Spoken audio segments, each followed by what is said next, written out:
What are the consequences of frequently falling down slopes? An ordinary person might get a concussion, but the good-hearted Flanders unexpectedly found an old package containing a large sum of money. To honor his upright grandfather, Flanders decided to donate the fortune to an orphanage. The administrator was jaw-dropped with astonishment. In all his years of work, he had never encountered such a generous donor. Flanders repeatedly emphasized that he wasn't doing good deeds for honor and praise, so he wanted to make an anonymous donation. Miss Bobby suggested that if he donated the money in his grandfather's name, then no one would know. What was his name?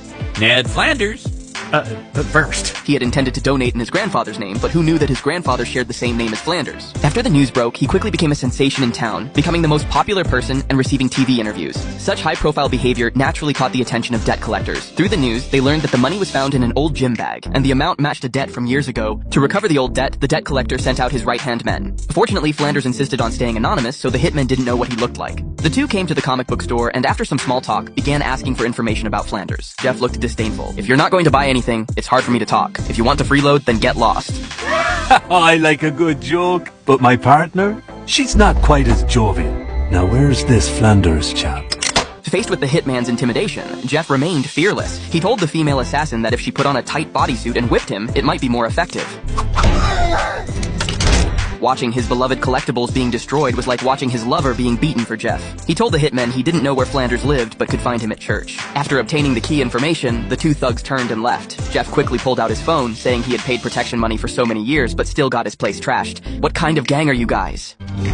If another outfit is moving in on my town, then appropriate violence will be taken.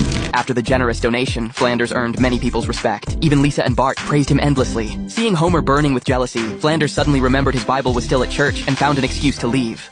Pardon me, sir. I believe that's my good book you're giving a look. Based on the leads provided by his subordinates, the debt collector easily met Flanders. After revealing his identity, he pulled out his ledger, saying he had only failed once in debt collection, and that was also my first time. That's the same amount This is now your debt to me. At the critical moment, Miss Bobby arrived with the children, which finally scared off the debt collector. That evening, Flanders and Miss Bobby went out on a date. Seeing his neighbor looking so high-spirited, Homer was extremely jealous. After a few drinks, he publicly mocked Flanders in front of everyone, saying he had bought these idiots love and admiration with money.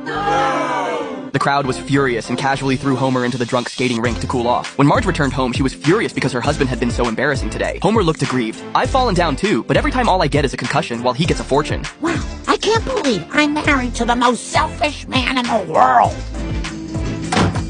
In the dead of night, the two hitmen began their operation but accidentally dropped the specific address along the way, though they remembered the general location.